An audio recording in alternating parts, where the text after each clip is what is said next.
नमस्कार, म प्रतिमा चौधरी। नमस्कार, म कावेरी पौडेल। राति 8 बजेको जनता समाचारमा तपाईलाई स्वागत छ। सबैभन्दा पहिले प्रमुख समाचार। कोरोना संक्रमण बढ्दै गएकाले सतर्कता अपनाउन जिल्ला प्रशासन कार्यालय काठमाडौँको आग्रह। सार्वजनिक स्थलमा होली खेल्न रोक। आयोजनाको पूर्व तयारी सम्पन्न गरेपछि मात्रै ठेक्का लगाउन संसदीय समितिको निर्देशन। नागरिकको जग्गा एकीकरण योजना मार्फत सुनिश्चित गर्न सुझाव। वर्तमान सरकार परिवर्तन हुने सम्भावना सकिँदै वैकल्पिक सरकार निर्माणमा प्रमुख प्रतिपक्षी दल नै अनिच्छुक।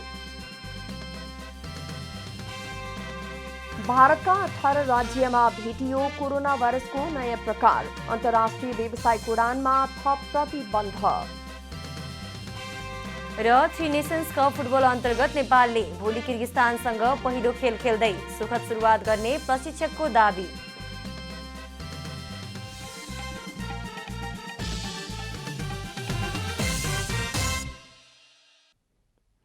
अब पुरा समाचार। जिल्ला प्रशासन कार्यालय काठमाडौँले सार्वजनिक स्थलमा होली खेल्न रोक लगाएको छ। कोभिड-19 संक्रमणको दर बढ्दै गएको अवस्थामा होली पूर्णिमामा सार्वजनिक स्थलमा भेला भई होली खेल्न रोक लगाइएको काठमाडौँ जिल्लाका प्रमुख जिल्ला अधिकारी कालीप्रसाद पराजुलीले बताउनु भएको छ। यस्तै सार्वजनिक स्थानमा आवत जावत गर्दा मास्क प्रयोग नगर्ने र स्वास्थ्यका मापदण्ड पूरा नगर्ने व्यक्तिलाई संक्रामक रोग ऐन 2020 बमोजिम कारबाही गरिने पनि प्रमुख जिल्ला अधिकारी पराजुलीले बताउनुभयो।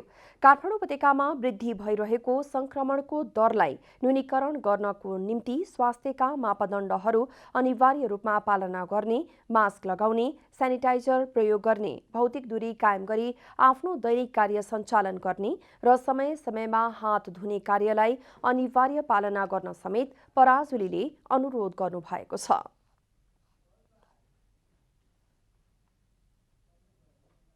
कोभिड-19 संक्रमणको वृद्धि र होली पूर्णिमाको अवसरलाई मध्यनजर गरी सार्वजनिक स्थलमा भेला भई वा भिडभाड गरी होली खेल्न वा होली पर्व मनाउन रोक लगाउने भनेको सबै व्यक्तिहरूले मास्क अनिवार्य रूपमा लगाउने अनि सेनिटाइजरहरूको प्रयोग गर्ने र सामाजिक र भौतिक दूरी कायम गरेर आफ्नो दैनिक कार्य सञ्चालन गर्ने र समय समयमा हात धुने व्यवस्थालाई चाहिँ अनिवार्य रूपमा पालना गर्न हामीले सर्वसाधारण अनुरोध गरेका छौँ।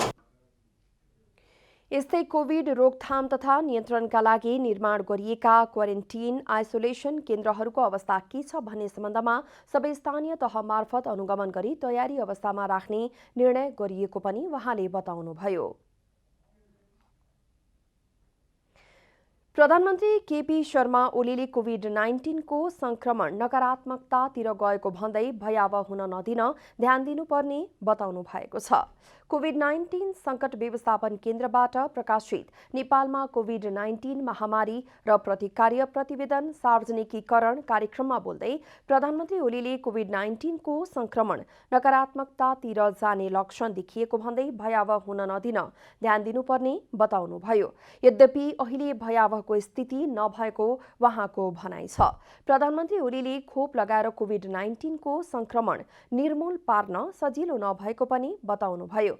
पूर्ण रूपमा नियन्त्रण नहुन्जेलसम्म सामाजिक दूरी कायम राख्नुपर्ने बताउनुभयो। यो बहुतै खतरनाक संक्रामक हो। यो महामारीमा पनि यो महामारी त्यो फर्की आउने खालको महामारी। त्यसकारण यसलाई पूर्ण रूपमा नियन्त्रण नगरेसम्म यसको खतरा भइरहन्छ। त्यसकारण पूर्ण रूपमा नियन्त्रण गर्नका निम्ति एउटा त जेसुकै भने पनि सोसल डिस्टेन्सिङ, संक्रमण हुने स्थितिबाट बचाउने सबभन्दा यसको ठुलो मेजर भनेको त्यही हो। संक्रमण हुने स्थिति नहोस्, संक्रमणबाट बस्ने र बचाउने यो काम हामीले गर्नु परेको छ। प्रधानमन्त्री ओलीले अन्य देशको तुलनामा नेपालमा कोभिड-19 संक्रमणको असर कम परेको भन्दै फेरि पनि असर कम पर्ने बताउनुभयो। संक्रमण बढ्न नदिन स्वास्थ्य मन्त्रालयको निर्देशन मान्नुपर्ने भयो। अलिकति यसको असर कम पर्यो, फेरि पनि कम पर्छ र कम बाहिर जस्तो अन्यत्र जस्तो यसलाई हामी संक्रमित हुन दिँदैनौँ, दिन हुँदैन। विभिन्न तरिका यसमा अवलम्बन गर्नुपर्छ। गर्नुपर्छ, हामीले रुल्स आदेशको पालना गर्नुपर्छ। हेल्थ प्रोटोकल जुन स्वास्थ्य मन्त्रालयले या सिसिएमसीले जारी गर्छ ती कुराहरू मान्नुपर्छ, जुन नियमहरू भन्छ ती कुराहरू मान्नुपर्छ। त्यसो गऱ्यौँ भने मात्रै हामी यसबाट जोगिन सक्छौँ। प्रधानमन्त्री ओलीले सरकारको निरोगी नेपाल स्वास्थ्य नीतिका कारण देशमा कोभिड-19 को प्रभाव कम भएको र नियन्त्रण गर्न सकेको दावी पनि गर्नुभयो। कोरोनाको सम्बन्धमा सरकारले गरेका काम कारबाहीको अनुगमन गर्न गठित संसदीय उपसमितिले 18 बुँदे सुझाव सहितको प्रतिवेदन संसदीय समितिमा पेश गरेको छ। प्रतिनिधि सभाको शिक्षा तथा स्वास्थ्य समितिको आज बसेको बैठकमा उपसमितिका संयोजक जीवनराम श्रेष्ठले समिति सभापति जयपुरी घरतीलाई प्रतिवेदन बुझाउनु भएको हो। उपसमितिले कोरोनासँग सम्बन्धित देशभरका अस्पताल, प्रयोगशाला र क्वारेन्टिनहरूको स्थलगत अनुगमन गरी 18 बुँदे सुझाव सहितको प्रतिवेदन तयार पारेको संयोजक श्रेष्ठले बताउनु भएको हो। उपसमितिले कोरोना जस्ता संक्रामक महामारी भविष्यमा पनि आउन सक्ने सम्भावनालाई ध्यानमा राखी उपचार र नियन्त्रणका लागि सबै प्रदेश र केन्द्रमा आवश्यक सुविधासहितको संरचना तयार गर्नुपर्ने सुझाव दिएको छ। छिमेकी देशहरूमा कोभिडको लहर बढ्दो क्रममा देखिएकाले नेपाल सरकारले पनि सतर्कता अपनाउन थप कदम चाल्नुपर्ने लगायतका सुझाव पनि प्रतिवेदनमा समावेश गरिएको छ। महामारी भविष्यमा पनि आउन सक्ने सम्भावनालाई ध्यानमा राखी उपचार र नियन्त्रणको लागि सबै प्रदेश र केन्द्रमा आवश्यक सुविधा सहितको संरचना तयार गर्न ध्यान दिनुपर्ने। प्रत्येक अस्पतालमा संक्रामक रोग सम्बन्धी निश्चित शय्याको युनिट व्यवस्था गर्नुपर्ने। निजी तथा सरकारी अस्पतालहरूमा अक्सिजन प्लान्ट राख्ने व्यवस्था मिलाउनु पर्ने र भएका अक्सिजन प्लान्टहरू निरन्तर रूपमा चालु अवस्थामा राख्ने। शिक्षा तथा स्वास्थ्य समितिले गत भदौ 9 गते कोभिड-19 को सम्बन्धमा सरकारले गरेका काम कारबाहीको अनुगमन गर्न सांसद जीवनराम श्रेष्ठको संयोजकत्वमा 7 सदस्यीय उपसमिति गठन गरेको थियो। प्रधानमन्त्री केपी शर्मा ओलीले स्थानीय तहमा पुँजीगत खर्च गर्ने क्षमतामा बढाउने गरी बजेट विनियोजन गरिने बताउनु भएको छ। नेपाल नगरपालिका सङ्घको 28औं वार्षिकोत्सवलाई सम्बोधन गर्दै प्रधानमन्त्री ओलीले पुँजीगत खर्च गर्ने क्षमताको कमी हुनु राष्ट्रिय कमजोरीको रूपमा रहेको बताउनुभयो। पुँजीगत खर्च गर्ने क्षमता भएकाहरूले पनि खर्च गर्न नसकेको अवस्थामा क्षमता नभएको ठाउँमा धेरै बजेट दिँदा खर्च कम देखिएको बताउनुभयो। पुँजीगत खर्च गर्ने क्षमताको कमी यो राष्ट्रिय कमजोरी हो हाम्रो। यो क्षमता भएका ठाउँमा त पुँजीगत खर्च नभएर भइहाल्छ भने क्षमता नभएका ठाउँमा पुँजीगत खर्च झन् गाह्रो हुन्छ। त्यसकारण त्यो पुँजीगत खर्च हुने गरी हामी विनियोजन गर्छौँ। प्रधानमन्त्री ओलीले स्थानीय तहहरूलाई अधिकार दिन नहिचकिचाएको पनि स्पष्ट पार्नुभयो। स्थानीय तहले आफ्नो क्षमतालाई बढाउनु पर्नेमा पनि प्रधानमन्त्री ओलीले यो देश विकासका काममा यस कारणले उस कारणले यसो भनेर उसो भनेर स्थानीय तहलाई अधिकार दिनु हुँदैन भनेर स्थानीय तहलाई अधिकार सम्पन्न नबनाए कसलाई अधिकार सम्पन्न बनाउने? स्थानीय तहले घर घरमा लगेर त्यो अधिकार गाई भैँसीलाई खुवाउने हो र? त्यो त त्यहाँ देशका विकासका लागि जनताका लागि खर्च गर्छ नि। त्यसकारण त्यो अधिकार दिन म यति भन्छु साथीहरूलाई, त्यो अधिकार दिन हिचकिचाउनु पर्ने कुनै कारण छैन। खालि के भने क्यापेसिटी बिल्डिङको स्थितिमा अलिकति हामीले तालमेल मिलाउनुपर्छ। प्रदेश सरकार र स्थानीय तहले केन्द्र सरकारले जस्तै सबै कुरा गर्न खोज्न नहुने पनि प्रधानमन्त्री ओलीले बताउनुभयो। प्रदेश सरकार र स्थानीय तहले सरकार भनेपछि केन्द्र सरकार जस्तै हो भन्ने भ्रम पनि राख्न नहुने बताउनुभयो। प्रधानमन्त्री ओलीले कतिपय कुराहरू पालिकाहरूमा एकरूपताका साथ गर्नुपर्ने बताउनुभयो। स्थानीय तहहरूले सबै चिज गर्छु र सरकार भनेको फेरि केन्द्रीय सरकार जस्तै सम्पूर्ण कुरा गर्न खोज्छु भने त्यो हुँदैन। त्यो सम्भव पनि हुँदैन, सम्भव पनि छैन। त्यो प्रदेशले पनि भ्रम राख्नु हुँदैन सरकार भनेपछि उस्तै उस्तै हो भनेर। केन्द्रीय सरकार, समग्र राष्ट्रिय सरकार। पालिकाहरूबीच भिन्नता नआई समान ढङ्गले काम हुनुपर्ने पनि प्रधानमन्त्री ओलीले बताउनुभयो। प्रधानमन्त्री ओलीले चैत्र 15 गतेदेखि काठमाडौँमा मेलम्चीको पानी वितरण गर्न सुरु गर्ने जानकारी पनि दिनुभयो। संसदीय समितिले आयोजनाको पूर्व तयारी सम्पन्न गरेपछि मात्रै ठेक्का लगाउन र यसअघि दिइएको निर्देशनलाई कडाइका साथ कार्यान्वयन गर्न नेपाल सरकार शहरी विकास मन्त्रालयलाई निर्देशन दिएको छ। प्रतिनिधि सभाको विकास तथा प्रविधि समितिको आज बसेको बैठकमा हनुमन्ते करिडरको हालसम्मको कार्यप्रगतिको सम्बन्धमा छलफल गरेपछि समितिले मन्त्रालयलाई यस्तो निर्देशन दिएको हो। समितिका निर्णयहरू सुनाउँदै सभापति कल्याणी खड्काले हनुमन्ते करिडरको निर्माण कार्यमा उल्लेख्य प्रगति भएको देखिए पनि मध्यपुर ठिमी र सूर्यविनायक नगरपालिका भित्रका केही स्थानमा देखिएका समस्यालाई तत्काल समाधान गर्न सम्बन्धित निकायलाई निर्देशन दिनुभयो। निर्माणको कार्यमा उल्लेख्य प्रगति भएको देखिए तापनि मध्यपुर ठिमी नगरपालिका वडा नम्बर 3 र सूर्यविनायक नगरपालिका वडा नम्बर 2 का केही स्थानीयहरूमा देखिएको अवरोध, जनताका समस्या समाधान स्थानीय तह जिल्ला प्रशासन सम्बन्धित आयोजनाहरूले आवश्यक समन्वय गरी उपयुक्त निकास निकाल्न आवश्यक देखिएको छ। करिडोर निर्माणका क्रममा नागरिकको जग्गा समेत पर्ने भएकाले सम्पत्तिको हक संरक्षण गरी जग्गा एकीकरण योजना मार्फत सुनिश्चित गर्न सुझाव दिएको छ। कानून न्याय तथा संसदीय मामिला मन्त्री लीलानाथ श्रेष्ठले जातीय छुवाछुत तथा भेदभावलाई अन्त्य गर्न चेतनामूलक अभियान चलाउनु पर्ने बताउनु भएको छ। प्रतिनिधि सभाको कानून न्याय तथा मानव अधिकार समितिको बैठकमा जातीय तथा अन्य सामाजिक छुवाछुत र भेदभाव कसुर र सजाय ऐन 2068 को विधायनोत्तर अवस्थाको परीक्षण सम्बन्धमा विज्ञबाट प्रस्तुत प्रतिवेदनमाथि छलफल गर्दै मन्त्री श्रेष्ठले जातीय छुवाछुत तथा भेदभाव अन्त्य गर्नका लागि कानून भए पनि व्यवहारमा लागू नभएकाले जनचेतनामूलक अभियान सञ्चालन गर्नुपर्ने बताउनु भएको हो। कानूनबारे जनतालाई थाहा नभएको भन्दै उहाँले तीनै तहको सरकारले कानूनबारे नागरिकलाई जानकारी गराउनुपर्ने बताउनुभयो। त्यसका लागि विद्यालय स्तरका पाठ्यक्रम नै समावेश गरिनुपर्ने र चेतनामूलक अभियानका लागि छुट्टै बजेट विनियोजन गर्नुपर्नेमा उहाँको जोड छ। हाम्रो 3 वटा तहहरू छ, स्थानीय तह छ, प्रदेश सरकार छ, संघीय सरकार छ। 3 वटा तहले यसलाई योजनाबद्ध ढङ्गले अगाडि लगाउनुपर्छ। हामीले पाठ्यक्रममा पनि अगाडि लगाउनुपर्छ र यसलाई सरकारले विकास भौतिक विकासले मात्रै हुँदैन, सामाजिक विकास। मन्त्री श्रेष्ठले सरकारले चाहेर मात्रै जातीय छुवाछुत तथा भेदभाव अन्त्य गर्न नसक्ने भएकाले राजनीतिक दलहरूले पनि आफ्नो घोषणापत्रमा राखेर अभियान चलाउनु पर्ने बताउनुभयो।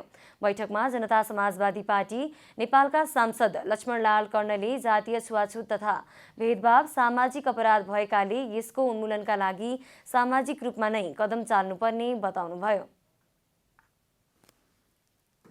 यो अपराध सामाजिक चेतना हो र यो अपराध कसरी आयो? हिन्दू धर्म बाहेक छुवाछुत न इस्लाममा छ, न बौद्धमा छ, कहीँ पनि छैन, सिखमा पनि छैन। जुन बसिसकेको छ मानव पटलमा त्यसलाई हटाउन बडो गाह्रो छ, पनिसमेन्टले मात्रै हट्दैन। कानुनी सजायले मात्रै जातीय छुवाछुत र भेदभावको अन्त्य नहुने बताउँदै सांसद कर्णले शिक्षामा सुधार भए 1-2 पुस्तापछि आफै अन्त्य हुने दाबी गर्नुभयो। बीमा कम्पनीका अध्यक्ष र प्रमुख कार्यकारी अधिकृतले लगातार 2 कार्यकाल अर्थात् 8 वर्षभन्दा लामो समय जिम्मेवारी वहन गर्न चाहेमा थप 4 वर्ष कुर्नुपर्ने भएको छ। आज बसेको प्रतिनिधि सभा अन्तर्गतको अर्थ समितिको बैठकले सरकारले प्रस्ताव गरेको बीमा सम्बन्धी कानूनलाई संशोधन र एकीकरण गर्न बनेको विधेयकलाई परिमार्जन गर्दै बीमा कम्पनीका अध्यक्ष र प्रमुख कार्यकारी अधिकृतले एउटै संस्थामा लगातार 2 कार्यकाल अर्थात् 8 वर्षभन्दा लामो समय जिम्मेवारी वहन गर्न नपाउने व्यवस्था गरेको हो। तर लगातार 2 कार्यकाल पूरा गरेको सञ्चालक 4 वर्षपछि भने पुनः नियुक्त वा बहाल हुन पाउनेछ। हाल सञ्चालकहरूले आफूमध्ये बहुमतले छानेको व्यक्ति अध्यक्ष हुन पाउने र पुनः नियुक्त वा बहाल हुन पाउने व्यवस्था छ। यस्तै स्वतन्त्र सञ्चालक अध्यक्ष हुन नपाउने तथा 1 कार्यकाल मात्रै नियुक्त हुन सक्ने व्यवस्था पनि गरिएको छ।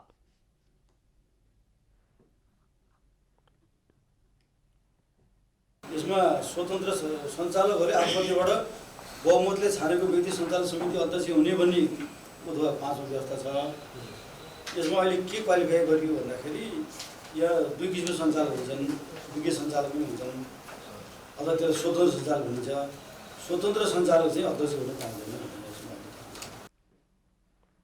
बीमा कम्पनीको प्रमुख कार्यकारी निर्देशकमा नियुक्त हुन बीमा, मौद्रिक ब्याङ्किङ, वित्तीय वाणिज्यशास्त्र, व्यवस्थापन, जनप्रशासन, तथ्याङ्कशास्त्र, गणित, अर्थशास्त्र वा वाणिज्य कानुन विषयमा कम्तीमा स्नातकोत्तर वा सो सरहको उपाधि हासिल गरेको हुनुपर्ने भएको छ। यस्तै व्यवस्थापन तहमा बीमा क्षेत्रमा भए कम्तीमा 5 वर्ष, ब्याङ्क तथा वित्तीय संस्थामा भए 8 वर्ष र दुवै क्षेत्रमा भए 1 वर्षको अनुभव सहित कम्तीमा 7 वर्षको अनुभव भएको व्यक्ति मात्रै प्रमुख कार्यकारी अधिकृतमा नियुक्त हुन पाउने गरी विधेयक परिमार्जन गरिएको छ। बैंकको वित्तीय क्षेत्रमा भए 8 वर्ष तथा दुवै क्षेत्रमा भए बीमा कम्तीमा 1 वर्षको अनुभव हासिल सहित कम्तीमा 7 वर्ष अनुभव हासिल गरेको हुने सबै थप्ने। सरकारले बीमा व्यवसायलाई व्यवस्थित, नियमित र प्रतिस्पर्धी बनाउन भन्दै 33 महिना पहिले संसदमा बीमा विधेयक पेश गरेको हो। संसदमा पेश भएको लामो समयपछि मात्रै उक्त विधेयकमाथि दफावार छलफल सकिएको छ। प्रधानमन्त्री एवं नेकपा एमालेका अध्यक्ष केपी शर्मा ओलीले नेकपा एमालेको केन्द्रीय कार्यालय बनाउन लागि भवनको निरीक्षण गर्नुभएको छ। थापाथली स्थित नेकपा एमालेको केन्द्रीय कार्यालय सार्न लागि नयाँ भवनमा प्रधानमन्त्री ओलीले आज निरीक्षण गर्नुभएको हो। प्रधानमन्त्री ओलीको साथमा अर्थमन्त्री विष्णुप्रसाद पौडेल, कृषि तथा पशुपक्षी विकास मन्त्री पद्मा कुमारी अर्याल लगायतका नेताहरूको पनि उपस्थिति रहेको थियो। नेकपा एमालेको कार्यालय थापाथली हाइट स्थित उमङ्ग मार्गमा रहेको सञ्जय अग्रवालको घरमा सर्न लागेको हो। 2.5 तल्लाको उक्त घरमा 13 कोठा रहेको बताइएको छ। हाल नेकपा एमालेको केन्द्रीय कार्यालय धुमाराहीमा रहेको छ।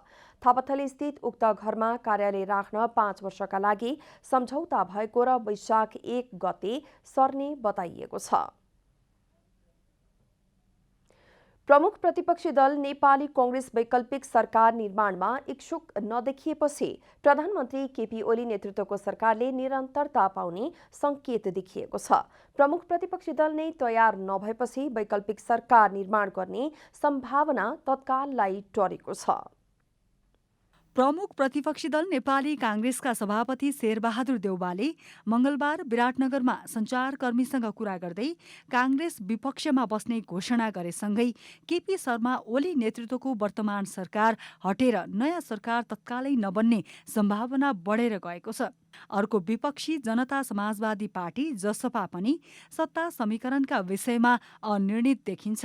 प्रधानमन्त्री केपी शर्मा ओलीको विकल्प दिन कांग्रेस, माओवादी केन्द्र र जसपा एकै ठाउँमा उभिनुपर्छ। यी 3 दलमध्ये कुनै एक दल मात्रै तयार हुँदा वैकल्पिक सरकार बन्न सक्दैन। देउवाले अविश्वासको प्रस्ताव पनि नल्याउने र पार्टी सरकारमा पनि नजाने प्रष्ट बताइसक्नु भएको छ। माओवादी केन्द्रले 3 दलबाट संयुक्त रूपमा अविश्वास प्रस्ताव दर्ता गर्ने कुरा बताउँदै आए पनि सरकारलाई दिएको समर्थन फिर्ता लिन नसक्दा प्रधानमन्त्री ओली नै सत्तामा टिकिरहने प्रष्टै देखिन्छ। कांग्रेसले अविश्वास प्रस्ताव ल्याउने परिपक्व समय भएको छैन भन्ने भनाई राख्दै आएको छ। उचित समयमा निर्णय लिने बताउँदै आएको कांग्रेसले सरकारमा जाने इच्छा नदेखाएको प्रष्ट देखिन्छ। अब नेपाली कांग्रेसले वैकल्पिक सरकार दिने यदि आवश्यकता पर्यो भने वैकल्पिक सरकार दिन्छौँ भनेकै छ, अथवा अर्को सरकार हामी दिन्छौँ, सरकारको नेतृत्व गर्छौँ भनेकै छ। सरकारलाई नेतृत्व दिने कुरामा हामी तयारै छौँ, तर परिस्थिति सुनिश्चित पनि हुनुपर्छ, अवस्था परिपक्व पनि हुनुपर्छ। प्रधानमन्त्री ओलीलाई हटाउन माओवादीले सरकारलाई दिएको समर्थन फिर्ता लिनुपर्छ। प्रधानमन्त्री ओलीले 30 दिनभित्र विश्वासको मत लिन नसके मात्रै सरकारबाट हट्नेछन्। तर माओवादीले आफूले समर्थन फिर्ता लिएमा संसद र संविधानमाथि नै प्रहार हुने हुँदा संसदलाई 5 वर्ष टिकाउन पनि समर्थन फिर्ता लिने कुरामा नैतिक सङ्कट परेको जनाएको छ।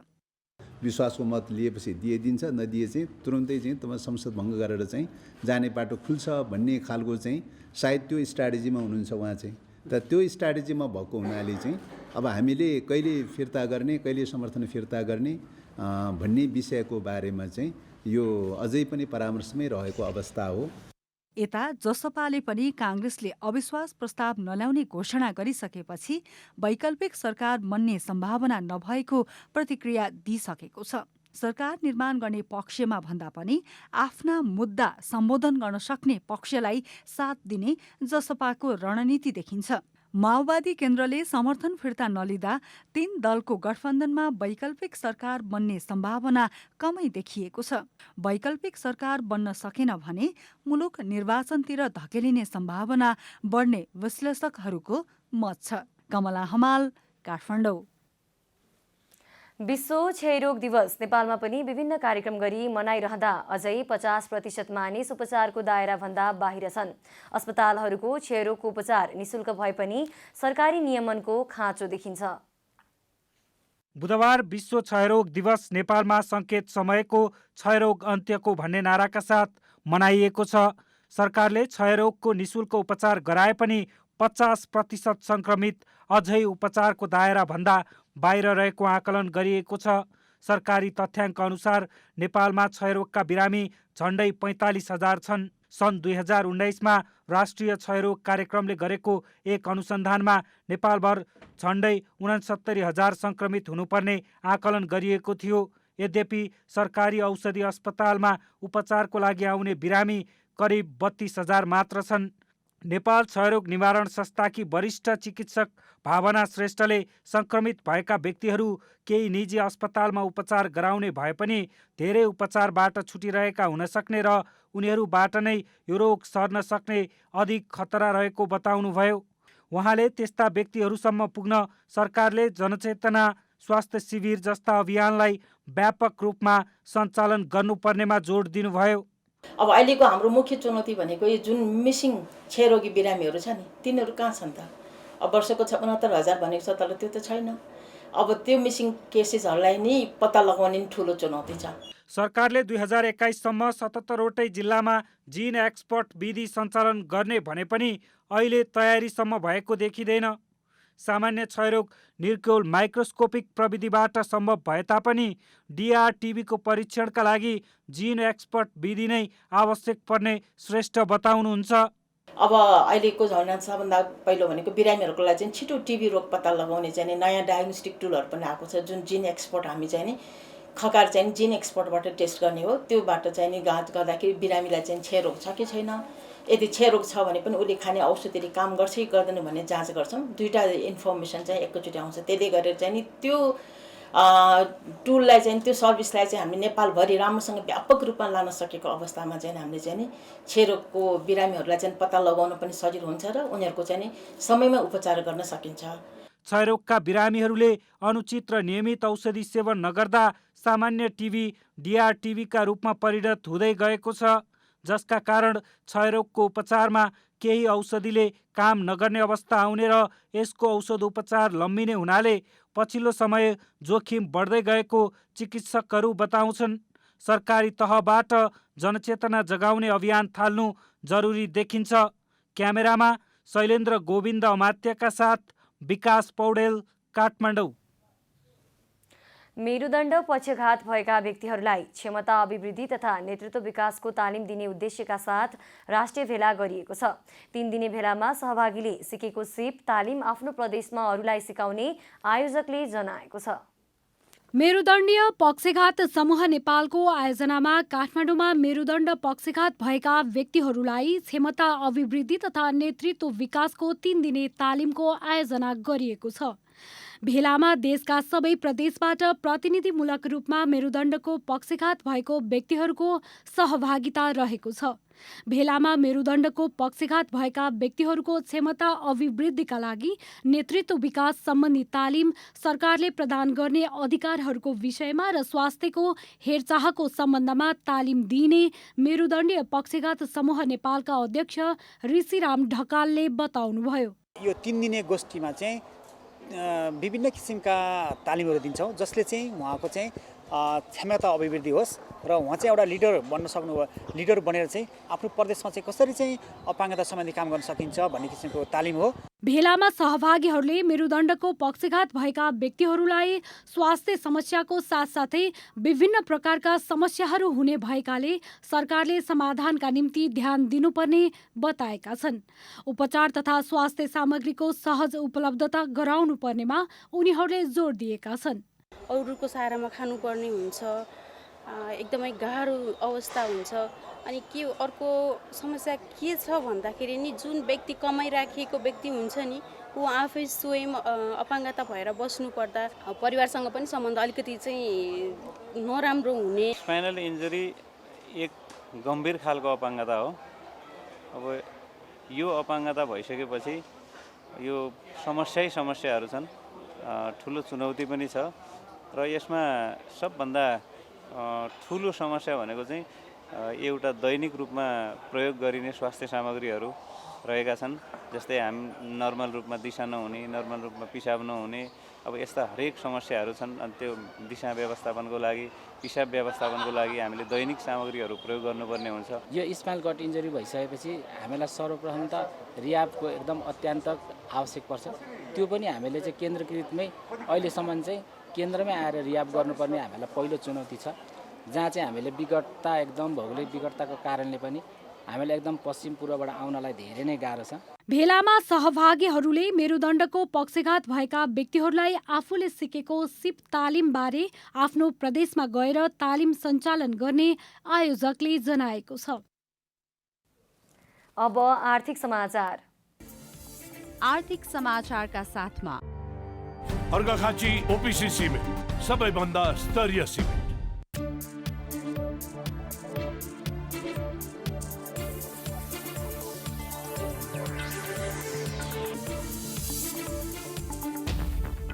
भक्तपुरको सूर्यविनायक सिपाडोलमा सूर्यविनायक हरित कृषि थोक बजार सञ्चालनमा ल्याइएको छ। निर्माण सुरु भएको 2 वर्षपछि 35 रोपनी क्षेत्रफलमा बजार सञ्चालनमा ल्याइएको हो। आधुनिक रूपमा बनाइएको बजार 32 करोडको लगानीमा सञ्चालनमा ल्याइएको थोक बजारका अध्यक्ष राकेश प्रसाईले बताउनुभयो। अनौपचारिक रूपमा खोलिए पनि औपचारिक रूपमा वैशाखबाट बजार सञ्चालनमा आउनेछ। बजारभित्र 750 स्टलहरू रहने र प्रत्येक दिन बिहान 2 बजेदेखि बेलुकी 8 बजेसम्म खुल्ला रहने सञ्चालकले जानकारी दिएका छन्। थोक मूल्यमा सबै किसिमका तरकारी, फलफूल, माछा मासु उपलब्ध गराउने उद्देश्यले बजार सञ्चालनमा ल्याइएको सञ्चालकहरूले बताएका छन्।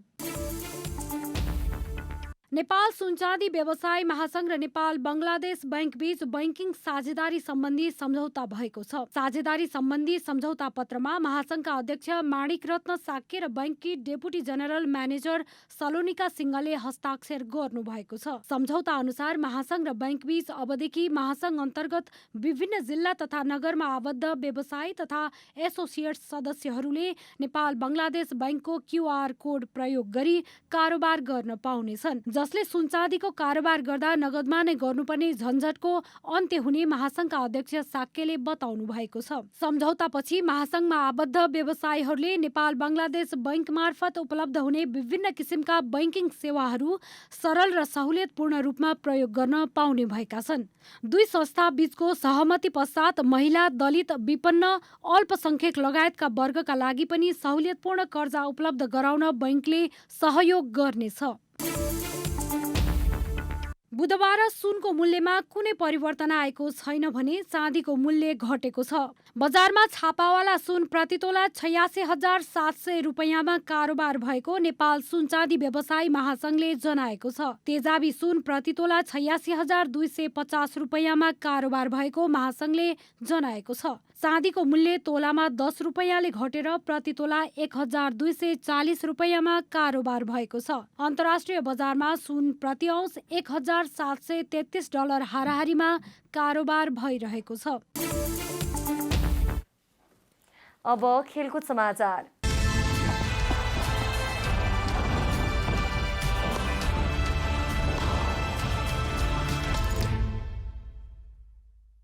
नेसन्स कप फुटबल अन्तर्गत नेपालले भोलि किर्गिस्तानसँग पहिलो खेल खेल्दैछ। दशरथ रङ्गशालामा हुने नेपाल र किर्गिस्तान बीचको खेल साँझ 5:30 बजे सुरु हुनेछ। प्रतियोगिताका लागि नेपाली टिमका मुख्य प्रशिक्षक बालगोपाल महर्जनले आज गोलकिपर किरण चेम्जोङको कप्तानीमा 23 सदस्यीय टिमको घोषणा गरेका हुन्। गोलकिपर दीप कार्की, डिफेन्डर निशान खड्का, छिरिङ गुरुङ, मिडफिल्डर त्रिदेव गुरुङ र सञ्जोग राई पहिलो पटक टिममा परेका छन्। राष्ट्रिय टिमका नियमित forward Navayug Shrestha, George Prince Karki, defender Devendra Tamang, Santosh Tamang टिमबाट बाहिरिएका छन्। चोटमुक्त हुँदै अनन्त तामाङ टिममा फर्किएका छन्। सन्यासको सङ्घारमा रहेका पूर्व कप्तान विराज महर्जन 1 वर्षपछि टिममा पुनरागमन गरेका छन्। प्रशिक्षणमा देखाएको उत्कृष्ट प्रदर्शनका आधारमा टिममा नयाँ खेलाडीलाई स्थान दिएको मुख्य प्रशिक्षक बालगोपाल महर्जनको भनाइ छ। यो टुर्नामेन्टको लागि मात्रै हो, फेरि यो टुर्नामेन्ट यो स्क्वाडबाट हटायो भन्नेमा यो पछिसम्मलाई होइन कि अब यो 23 जना जुन प्लेयरहरूको जुन पर्फर्मेन्सको आधारमा होइन भोलि फेरि तुरन्त त्यसपछि अबको जुन 1 महिनापछि फेरि स्क्वाडमा बोलाइन्छ, त्यसमा चाहिँ फेरि पुनः निरन्तरता दिन सक्छ र योभन्दा पनि राम्रो प्लेयरहरू आएको छ भने त्यसलाई पनि निरन्तर दिन सकिन्छ। साथै महर्जनले टिममा राम्रा खेलाडी र घरेलु मैदानमा हुने खेलमा दर्शकको हौसलाले सुखद सुरुवात गर्ने पनि बताएका छन्। राम्रो प्रस्तुत गरिसकेको छ। अहिलेको 3 महिनाको दौरानमा पनि उसले इज पर्फर्मेन्स होइन एकदमै एक्सेप्टेबल छ, राम्रो छ पर्फर्मेन्स। त्यही अनुसार अञ्जनले पनि राम्रो पर्फर्मेन्स दिइरहेको छ, राम्रो छ।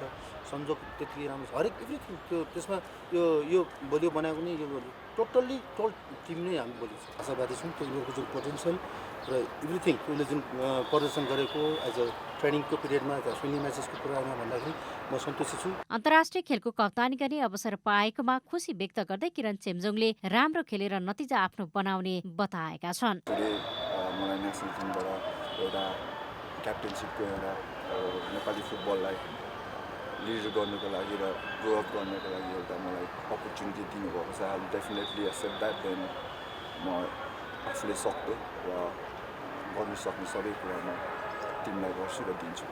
अखिल नेपाल फुटबल सङ्घ इन्फाले आयोजना गरेको प्रतियोगितामा नेपाल, बङ्गलादेश र किर्गिस्तानको अन्डर 23 टिमको सहभागिता रहेको छ। नेपालले दोस्रो खेल बङ्गलादेशसँग चैत 14 गते खेल्नेछ। राउन्ड रोबिनको आधारमा हुने लिगको शीर्ष 2 टिमले फाइनलमा प्रतिस्पर्धा गर्नेछन्। फाइनल खेल चैत 16 गते हुनेछ। अर्को महिना आयोजना हुने नेपाल सुपर लिग NSL का लागि नेपाल स्पोर्ट्स इभेन्ट म्यानेजमेन्टले टिकेटिङ पार्टनरको रूपमा पेओएलसँग सम्झौता गरेको छ। स्पोर्ट्स म्यानेजमेन्टले आज एक कार्यक्रम गरेर पेओएलसँग सम्झौता गरेको हो।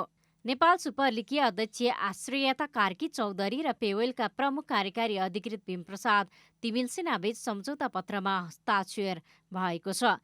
सम्झौता अनुसार पहिलो पटक हुन लागेको फ्रेन्चाइज प्रतियोगितामा पेओएलले आधिकारिक रूपमा टिकट बिक्री गर्नेछ। यद्यपि टिकट दर भने अझै सार्वजनिक भएको छैन। आउँदा कार्यक्रममा टिकट दर सार्वजनिक गरिने आयोजकले जनाएको छ। विगतमा टिकट वितरणमा भएको कमी कमजोरीलाई अध्ययन गरेर अर्को महिना हुन लागेको प्रतियोगिताका लागि टिकट वितरण गर्न लागेको पेओएलले बताएको छ। फ्रेन्चाइज टोलीलाई सहभागी गराएर सञ्चालन गर्न लागि पहिलो संस्करणको लिगमा 7 फ्रेन्चाइज टोलीले सहभागिता जनाउँदैछन्। त्रिपुरेश्वर स्थित दशरथ रङ्गशालामा आयोजना हुने लिग वैशाख 11 गतेदेखि 25 गतेसम्म सञ्चालन हुँदैछ।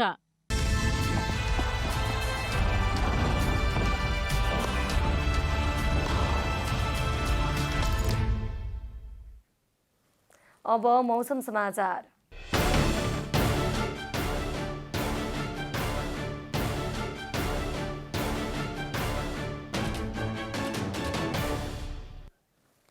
हाल देशको पहाडी भूभागमा आंशिकदेखि सामान्य बदली र बाँकी भूभागमा मौसम सामान्यतया सफा रहेको छ। दिउँसो सुदूरपश्चिम प्रदेश लगायत पहाडी भूभागहरूमा आंशिकदेखि सामान्य बदली रह्यो।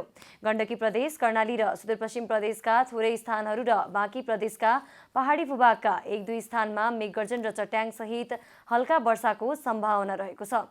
त्यसैगरी राति देशको पहाडी भूभागमा आंशिकदेखि सामान्य बदली रहनेछ।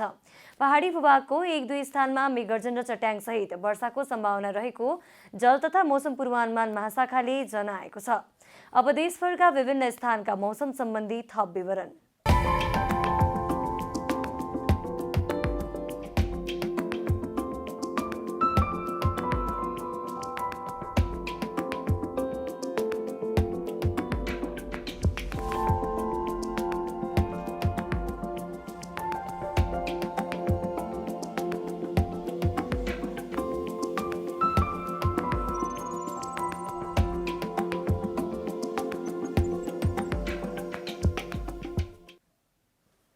अन्त्यमा आजको डायरी।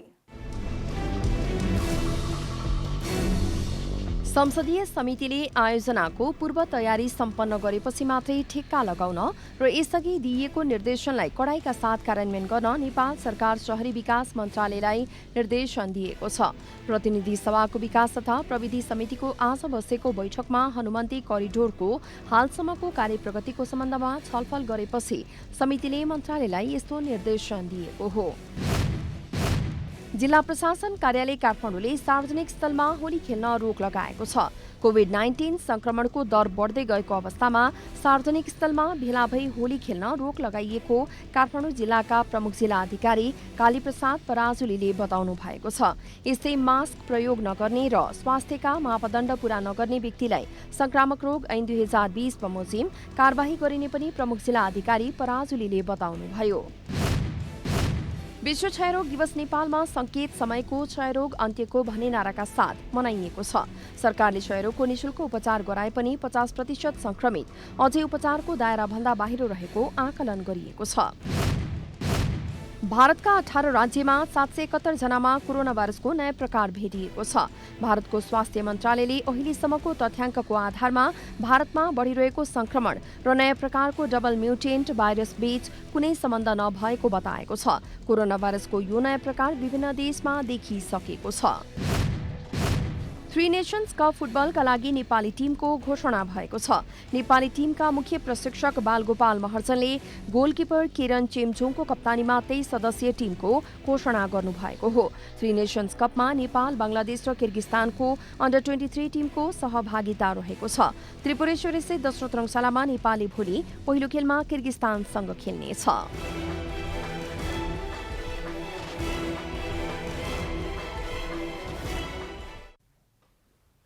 जनता समाचार अहिलेलाई यति नै। जनताद्वारा जनताका लागि प्रसारित जनता टेलिभिजनका कार्यक्रमहरू युट्युब, ट्विटर, फेसबुक र हाम्रो वेबसाइट जनतासमाचार.com मा पनि पढ्न र हेर्न सक्नुहुनेछ। सूचनामा तपाईको सहभागिता, समयमा समाचार हाम्रो प्रतिबद्धता। कोरोना भाइरसको संक्रमणबाट बच्न नियमित रूपमा साबुन पानीले मिचिमिची हात धौँ, भिडभाडबाट टाढै रहौँ। नमस्कार।